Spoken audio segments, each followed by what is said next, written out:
जय श्रीराम. आज श्रीरामचरितमानस भाग 125.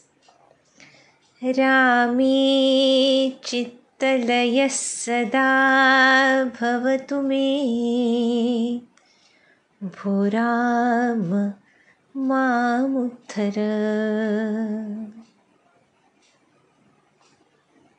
प्रभू श्रीरामांच्या चरणी हनुमत कृपेनं चित्तलय होण्यासाठी त्यांच्या नाम रूप लीला गुणधाम आणि संत यांच्या चिंतनामध्ये त्यांचं लीला चिंतन, चरित्र चिंतन, ज्यामधून पुन्हा नाम रूप गुणचिंतन आपण श्रीरामचरितमानस या ग्रंथातून करतोय.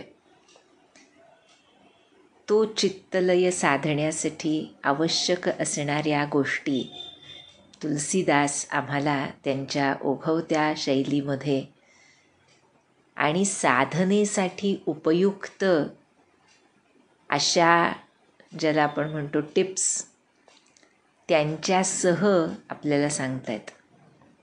कारण हे जे ग्रंथचिंतन, वाचन, मनन करायचं त्याचा उपयोग आपल्या साधनेमध्ये झाला तरच त्याचा उपयोग, नाहीतर ते केवळ मनोरंजन होतं.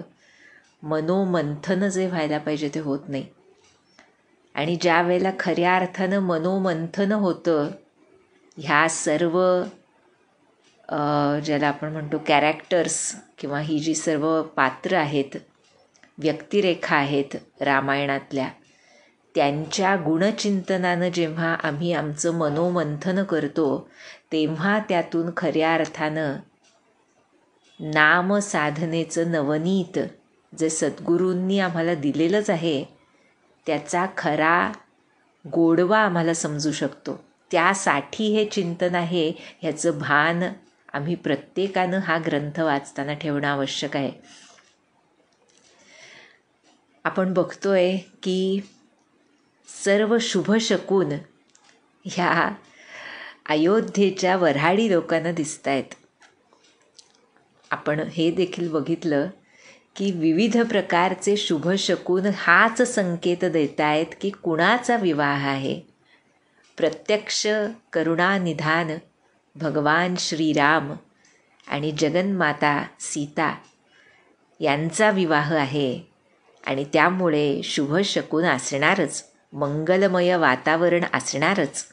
आणि म्हणून त्याच धर्तीवर आज पुढे तुलसीदास आम्हाला सांगतायत की मंगल सगुण सुगमत सब ताके, सगुण ब्रह्म सुंदर सुत जाके, राम सरिस बरु दुलहिनी सीता, समधी दशरथु जनक पुनीता. वाह! म्हणतात प्रत्यक्ष सगुण ब्रह्म ज्याचे पुत्र आहेत अशा राजा दशरथांना सर्व मंगलमय शुभ शकून हे सुलभ असणारच, नाही का? काल जसं आपण म्हटलं की त्या शकुनांमध्ये चढाओढ लागली आहे, तसं का म्हणताय तर श्री रामचंद्रांसारखा वर आहे इथे आणि प्रत्यक्ष सीतेसारखी वधू आहे. आणि समधी दशरथ जनक पुनीता, दशरथ आणि जनक यांच्यासारखे पुनीत परमपवित्र असे व्याही आहेत, त्यामुळे असे हे शुभशकून असणारच. आणि आपण जे म्हटलं तेच आता तुलसीदास इथे सांगतायत.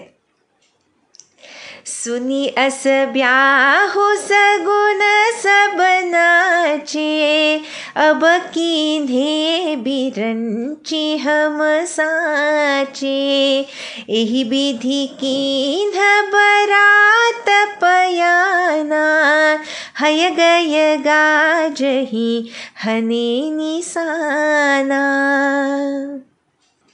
म्हणतायत वर वधू रामसीतेसारखे व्याही दशरथ जनकांसारखे असा विवाह आहे हे ऐकून सर्व शकुन जणू नाचू लागले आणि म्हणू लागले, आता खरं ब्रह्मदेवांनी आम्हाला सार्थ करून दाखवलं. काय तुलसीदासांचं लिहिणं. आणि अशा प्रकारे वऱ्हाडानं प्रस्थान केलं. घोडे हत्ती गरजू लागले, नगारे वाजू लागले. आणि आता जसं हे वऱ्हाड जनकपुरीच्या जवळ येतंय तसं तिकडे काय तयारी सुरू आहे ह्याचं वर्णन तुलसीदास करतायत. म्हणाले, आवत जानी भानुकुल केतू सरितन्ही जनक बंधाये सेतू बीच बीच बर बास बनाए सुरपुर सरिस संपदा छाये. सूर्यवंशाची कीर्ती पताका भानुकुल केतू असे महाराज दशरथ येत आहेत हे समजल्यावर अत्यानंदाने जनकांनी नद्यांवर पूल बांधले. बरं का, त्यांना येण्यासाठी सोय व्हावी यासाठी वाटेमध्ये राहण्याची चांगली सोय केली. आणि कशी संपत्ती तिथे भरली होती सांगतायत, सुरपुर सरिस संपदा छाये, देवलोकीची संपदा तिथे भरलेली होती असं त्याचं वैभव होतं. आणि अजून काय सोय केली ते सांगतायत, सुविधा कशी पुरवली जनक महाराजांनी. तर असन सयन बर बसन सुहाये पावही सब निज निज मन भाये नित नूतन सुख लखी अनुकूले सकल बरातीन मंदिर भूले. आवत जानी बरात बर सुनी गह गहे निसाना सजी गज रथ पद चर तुरग लेन चले अगवाना. जनक महाराजांनी अशी सुंदर व्यवस्था केली. तिथल्या वऱ्हाडी मंडळींना आपल्या जे आवडीचं असं उत्तम भोजन मिळण्याची सोय केली. बिछाने, वस्त्र, मनाप्रमाणे नित्य नवीन सुख त्यांना मिळावीत यासाठी सर्व सोय केली. आणि ती सुख बघून म्हटलाय तुलसीदास, सर्व वऱ्हाडी मंडळींना आपापल्या घराचा विसर पडला. इतकी सुंदर सोय जनक महाराजांनी आपल्या व्याह्यांसाठी केली होती. आणि त्यामुळे झालं असं की एवढे मोठे नगारे वाजतायत, सगळीकडे गर्जना आहे आणि इतके श्रेष्ठ अशी वऱ्हाडी मंडळी येत आहेत हे कळल्यावर त्यांचं स्वागत करण्यासाठी हत्ती, रथ, पायदळ आणि घोडे यांना सजवण्यात आलं जनकपुरीमध्ये. आणि त्यांना आणण्यासाठी हे दळ निघालं. बरं का. आणि काय काय त्यांनी सोबत घेतलं होतं ह्याचंही वर्णन करतायत तुलसीदास. म्हणाले, कनक कलस भरी कोपर थारा भाजन ललित अनेक प्रकारा भरे सुधा सम सब पकवाने नाना भातीन जाही बखाने फल अनेक बर वस्तु सुहाई हर्षी भेट हित भूप पठाई भूषण बसन महामनी नाना खगमृग हय गय बहुविधि जाना मंगल सगुण सुगंध सुहाए बहुत भांति मही पाल पठाए दधि चिउरा उपहार अपारा भरी भरी कांवरी चले कहारा. काय गोड वर्णन केलंय. आहा. खरोखर ह्या वर्णनामध्ये जो रमला त्या सीतेच्या चिंतनामध्ये त्याला आयुष्यात काही का सुरू असे ना का, त्याचा विसर पडल्याशिवाय राहणार नाही एवढं नक्की. किंबहुना त्याचीच निश्चिती तुलसीदासांनी केली असावी असं वाटतं वाचताना, नाही का. तर म्हणतात कशी तयारी केली होती, तर दूध, सरबत, थंडाई, पाणी यांनी भरलेले सोन्याचे कलश होते.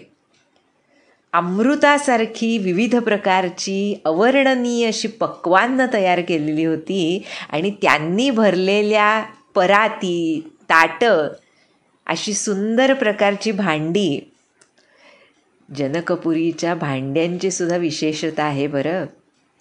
काही ग्रंथांमधून वर्णन आहे की राजा रामांना किती आवडायचं त्या भांड्यांमध्ये, त्या भांड्यांवर असलेली चित्रकारी आणि त्यामध्ये असलेलं पक्वान्नसुद्धा. तर पुढे म्हणतात उत्तम फळं, अनेक इतर वस्तू सुंदर सुंदर जनक राजांनी मोठ्या आनंदानं या वऱ्हाडी मंडळींसाठी भेट म्हणून पाठवल्या होत्या. त्यामध्ये दागिने होते, कपडे होते, मौल्यवान रत्न, पक्षी, पशु, घोडे, हत्ती, अनेक प्रकारची वाहनं, सुगंधित मंगल द्रव्य होती आणि अनेक शुभशकुन असलेले असे पदार्थ जनकांनी पाठवले होते. आणि त्यामध्ये एका पक्वान्नाचा उल्लेख केला आहे, दधी चिवरा, दही पोहे. बरं का, ही विशेषता आहे बरं जनकपुरीची, मिथिलेची. आज देखील दही पोहे आपल्याकडे साऊथला म्हणजे दक्षिणेकडे पण हा पदार्थ खूप प्रसिद्ध आहे. आपल्या ब्रह्मानंद महाराजांच्या चरित्रामध्ये याचा उल्लेख येतो. आणि इथे सीतामातेच्या माहेरी मिथिलेमध्ये, जनकपुरीमध्ये ह्या दधी चिवराचं खूप महत्त्व आहे आणि त्यामुळे त्याचा उल्लेख मुद्दाम करतायत पहा तुलसीदास. दधी चिवरा उपहार अपारा, भरी भरी कांवरी चले कहारा. या अशा अगणित भेटवस्तू कावड्यांमधून भरभरून घेऊन भोई लोक चाललेत. आणि अशा रीतीनं जनकपुरीहून निघालेले लोक स्वागतासाठी जे निघालेत ते आणि इकडची अयोध्येची वऱ्हाडी मंडळी जवळजवळ येऊ लागली आणि त्याचं वर्णन आता तुलसीदास करतायत.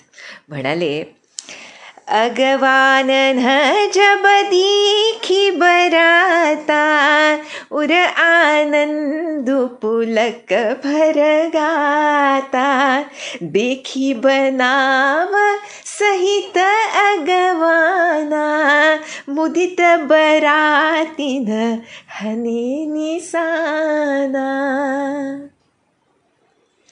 स्वागत करणाऱ्या मंडळींना जेव्हा अयोध्येचं वऱ्हाड दिसलं तेव्हा त्यांचा आनंद गगनात मावेना.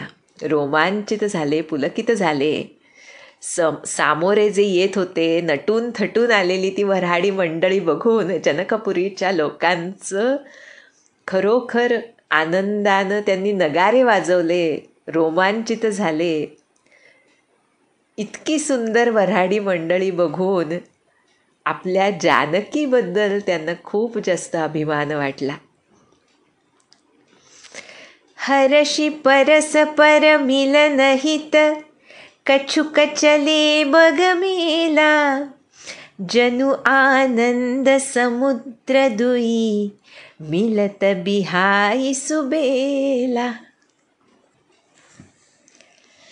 आयुष्यामध्ये विविध प्रकारचे चढ उतार होतच असतात, पण परमात्म्यानं प्रत्येकाच्या आयुष्यामध्ये अशा काही शुभ घटना आखून ठेवलेल्या असतात, प्लॅन करून ठेवलेल्या असतात, ज्या योगानं जर त्यांचं स्मरण करत राहिलो तर ज्या नकारात्मक घटना आहेत, ज्या दुःखदायक घटना आहेत, त्यांचा विसर आपोआप पडतो पहा. आणि म्हणून संत देखील सांगतात की नेहमी जे चांगलं आहे ते आठवावं. ज्या योगी आमच्या साधनाला बळ मिळतं तसं हे सर्व वर्णन आहे की त्यांच्या आनंदात जर आपण सहभागी होऊ शकलो, त्या आनंदानं जर आमचे नेत्र भरून आले तर स्वाभाविकच साधनेला बसल्यानंतर त्या सीतारामांच्या चरणद्वयांचं स्मरण अखंड होत राहून उत्तम नाम रंगेल्यात शंका नाही. त्यामुळे म्हणतायत की ही वऱ्हाडी मंडळी आणि स्वागत करणारे काही लोक परस्परांना भेटण्यासाठी आनंदानं धावले एकमेकांकडे. इतका हर्ष होता अंतःकरणात की ते सावकाश चालू शकत नव्हते. कधी एकदा भेटतोय असं दोघांनाही झालं होतं. जणू तुलसीदासांची उपमा पहा, जणू दोन समुद्र आपली मर्यादा सोडून भेटावेत तसे ते एकमेकांना भेटले. आहा, क्या बात. आणि इथं जमिनीवर हे तर देवांचा सुद्धा आनंद तितकाच अवर्णनीय आहे. त्यामुळे म्हणतायत, बरशी सुमन सुर सुंदरी गावही, मुदित देव दुंदुभी बजावही, वस्तु सकल राखी नृप आगे, विनय कीन्ही तिन्ह अति अनुरागे. देवांच्या सुंदरी स्त्रिया फुलांचा वर्षाव करत गीत गात होत्या. देवसुद्धा आनंदानं नगारे वाजवत होते. स्वागत करायला जी मंडळी आली होती त्या लोकांनी सर्व प्रकारच्या ज्या वस्तू ते घेऊन आले होते, राखी नृप आगे, दशरथ महाराजांच्या समोर ठेवल्या आणि त्या स्वीकारण्याविषयी अतिशय प्रेमानं नम्र विनंती केली. आणि त्यावर राजा दशरथांनी काय केलं तर, प्रेम समेत राय सबुलीन्हा, भैबकसीस जाचक निदीन्हा, करी पूजा मान्यता बड़ाई, जनवासे कहूँ चलेल वाई. राजा दशरथांनी सर्व वस्तू अत्यादरानं आणि प्रेमानं स्वीकारल्या आणि नंतर त्याच बक्षीस म्हणून याचकांना देखील दिल्या गेल्या. बरं का, पहा. आणि यानंतर त्या सर्वांची पूजा केली गेली. आदर सत्कार करून, वऱ्हाडी मंडळींचा सन्मान करून ते जे सर्व लोक आले होते त्या सर्वांनी त्यांना जानवश्याकडे आणलं. आणि तिथे काय काय तयारी केली होती ह्याचं आता वर्णन करतायत.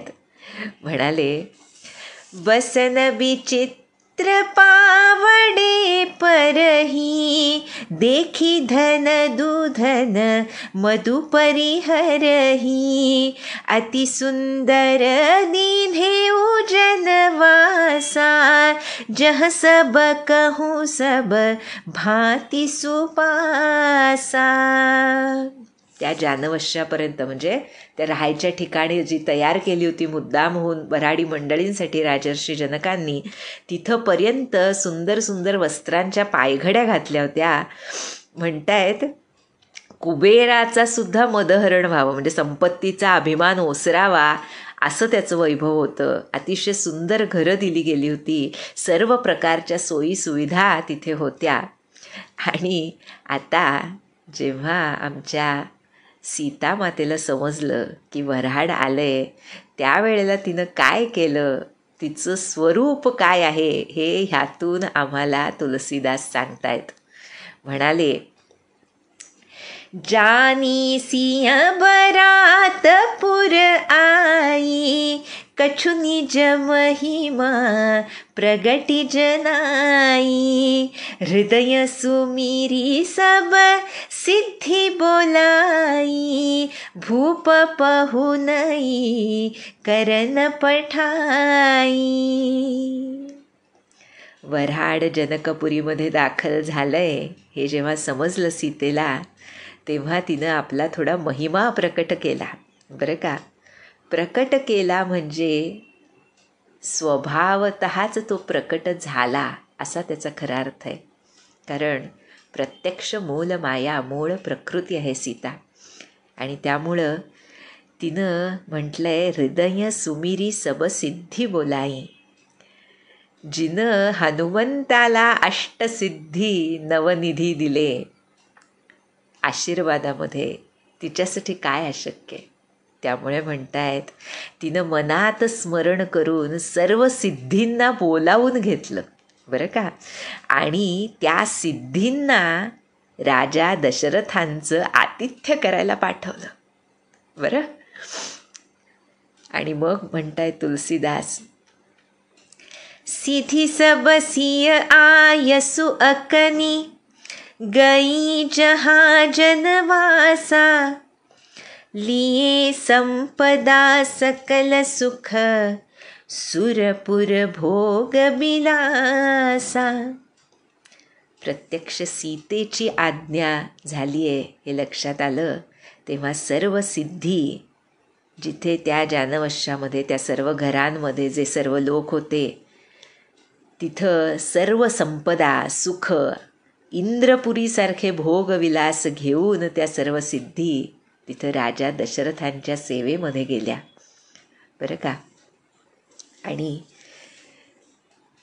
पुढे तुलसीदास सांगतायत, फार गोड आहे पहा. म्हणाले, निज निज बास बिलो की बराती, सुरसुख सकल सुलभ सब भाती, विभव भेद कछु को न जाना, सकल जनक कर करही बखाना. वऱ्हाडी मंडळींनी जेव्हा आपापली राहण्याची स्थळं बघितली, घरं बघितली, तेव्हा प्रत्यक्ष देवांना जी सुख मिळतात ती आपल्याला इथे किती सुलभ झाली आहेत असं त्यांना वाटलं बरं का. एवढ्या ऐश्वर्याचं रहस्य मात्र कोणाला समजलं नाही म्हणताय तुलसीदास. म्हणजे प्रत्यक्ष सीतेनं हे सर्व प्रकट केलंय आपल्या अंगभूत स्वभावानं, हे त्यांना समजलं नाही. सर्वजण राजा जनकांचा मोठेपणा सांगत होते. अर्थात तेही खरंच आहे. आणि पण कुणी ओळखलं हा सीतेचा महिमा आहे हे कुणी ओळखलं तर, सिय महिमा रघुनायक जानी, हर्षे हृदय हेतु पहिचानी, पितु आगमनु सुनत दो भाई, हृदयन अति आनंदु अमाई. हा सर्व माझ्या जानकीचा महिमा आहे हे ओळखून, तिचं प्रेम ओळखून श्रीरामचंद्रांना मात्र फार आनंद झाला. आणि काय ओळखलं म्हटलंय, हर्षे हृदय हेतु पहिचानी. तिचं प्रेम आणि त्या करण्यामागचा हेतू म्हणजे राजा दशरथांच्या चरणी पुत्रवधूची सेवा साधणं शक्य व्हावं यासाठी तिनं ते केलंय, हे तिचं प्रेम ओळखून रामचंद्रांना मात्र फार आनंद झाला. बाकी कुणीच यातलं रहस्य समजू शकलं नाही, पण श्री प्रभू मात्र ओळखतात.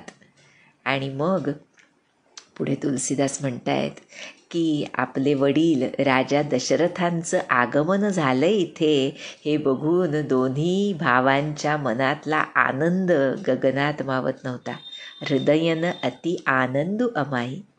पण पुन्हा आपण गुरु विश्वामित्रांसोबत इथे आलोय हे लक्षात घेऊन, सकुचन कही न सकत गुरु पाही, पितु दर्शन लाल चुमन माही, विश्वामित्र विनय बड़ी देखी, उपजा उर संतोषु विशेषी. आहा, काय खरंच प्रभूंचे गुणविशेष जिथे जिथे म्हणून उद्धृत करणं शक्य आहे तिथं कोणत्याही संकोचाशिवाय तुलसीदास ते उद्धृत करतात. आणि प्रभूंचा प्रत्येकच गुण इतका हृदयाला भिडतो. त्यामुळे हा गुण तर नम्रता, गुरूंसमोरची नम्रता प्रत्येकच अध्यायामध्ये प्रभू श्रीरामांकडून आपण बघितली आहे. सुरुवातीपासून जेव्हा वसिष्ठांकडे गुरुकुलात होते तेव्हापासून आणि त्यानंतर आता विश्वामित्र जे त्यांना घेऊन आले आपल्या कार्यासाठी, अनेक ठिकाणी प्रभूंचा हा गुण उद्धृत केला गेलाय. त्यामुळे म्हणतात कितीही आनंद झाला असला वडील आल्याचं बघून. पहा बरं, आमच्यासारखं कुणी असतं तर धावत गेलं असतं बघायला, पण तिथे तो संयम प्रत्येक ठिकाणी आम्हाला प्रभू श्रीराम शिकवतात. प्रत्येक ठिकाणी. इथे म्हणतायत आपण विश्वामित्रांसोबत आलोय हे लक्षात घेऊन संकोचामुळे ते त्यांना सांगू शकत नव्हते, पण मनात पित्याच्या दर्शनाची लालसा मात्र तीव्र होती. आणि म्हणतात विश्वामित्र ओळखत नाहीत का, त्यामुळे त्यांनी त्यांची नम्रता पाहिली तेव्हा उपजा उर संतोषू विशेषी. कोण आहेत ते हे विश्वामित्रांना माहिती आहे, आणि तरीसुद्धा मानवी रूपामध्ये कोणते गुणविशेष प्रकट करतायत हे बघून त्यांच्या हृदयाला अपार आनंद झाला. आणि त्यामुळे पुढे वर्णन करतायत. हर्षी बंधु दो हृदय लगाए, पुलक अंग अंबक जल छाए, चले जहाँ दशरथु जनवासे, मनहु सरोवर तकेउ पियासे. प्रसन्न होऊन विश्वामित्रांनी पुलकित हृदयानं त्या दोघा भावांना हृदयाशी धरलं. त्यांचं शरीर पुलकित झालं, डोळे प्रेमाश्रूंनी भरून गेले. काय खरंच भावना असेल पहा विश्वामित्रांच्या मनामध्ये. आपण कशासाठी घेऊन आलो आणि कोणत्या घटनेनं त्याची सांगता होतीये ह्याच्याबद्दल कृतकृत्यता त्यांच्या हृदयामध्ये दाटून आली असेल, नाही का. त्यामुळे त्यांना घेऊन ते दशरथ महाराजांकडे गेले आणि तुलसीदास वर्णन करतायत. मनहु सरोवर तकेउ पियासे, जणू सरोवरच तहानलेल्याकडे निघालं होतं. म्हणजे अगोदर तर वर्णन केलंय की रामलक्ष्मणांना पित्याच्या दर्शनाची लालसा आहे, पण खरी लालसा कुणाला आहे तर खरी लालसा त्या पूर्ण कामपुत्राला बघण्याची राजा दशरथांची आहे. त्यामुळे तहानलेले खरे राजा दशरथ आहेत, त्यांच्याकडे रामलक्ष्मण रूपी सरोवर स्वतःच चालून चाललंय. आणि म्हणून मग भूप बिलोके जब ही मुनी, आवत सुतन समेता, उठे हर्षि सुख सिंधु महु, चले था हसी लेता. जेव्हा राजा दशरथांनी आपल्या पुत्रांसह विश्वामित्रांना येताना बघितलं तेव्हा मोठ्या आनंदानं उठले आणि म्हणतात सुख सिंधू महू चले था हसी लेता. जणू सुखसागराचा थांग घेत निघाले की त्या भेटीची लालसा, आता भेट होणार ही उत्सुकता, समोर त्यांचं दर्शन होतंय ते बघताना सुखसागरामध्ये न्हावून निघालेत राजे दशरथ. आणि मग राजा दशरथांनी काय केलं. मुनिही दंडवत कीधमहिसा, बार बार पद रजधरी सीसा, कौशिक राउलिए उरलाई, कही असीस पूछी कुसलाई. महिष पृथ्वीचे स्वामी असे दशरथ, त्यांनी मुनींची चरणरज वारंवार आपल्या मस्तकाला लावली आणि त्यांना दंडवत केला. विश्वामित्रांनी काय मिळवून दिलंय मला, हा भाव राजा दशरथांच्या मनात दाटू नये. विश्वामित्रांनी ते ओळखलं, राजानं उठवलं, हृदयाशी धरलं आणि आशीर्वाद देऊन ख्याली खुशाली विचारली. आणि मग पुनी दंडवत करत दो भाई, देखी नृपती उर सुखुन समाई, सुतहियलाई दुसह दुःख मेटे, मृतक शरीर प्राण जनु भेटे. काय वर्णन केलंय. दोन्ही भावांनी आपल्या पित्याला साष्टांग नमस्कार घातला तेव्हा अवर्णनीय असा आनंद राजा दशरथांना झाला. त्याचं काय वर्णन करावं. दोन्ही मुलांना छातीशी कवटाळलं आणि त्या कवटाळण्यामध्येच वियोगाचं दुःख सगळं विरून गेलं राजा दशरथांचं. म्हणतायत जनु मृतक शरीर प्राण भेटे, मृतक शरीर प्राण जनु भेटे. मृत शरीरामध्ये नवचैतन्य यावं तशी राजा दशरथांची अवस्था झाली असं वर्णन केलंय. पुत्रवियोग हे एक निमित्त आहे. हा वियोग आहे सगुण साकार परमेश्वराचा आणि त्यामुळे त्या वियोगाचं दुःख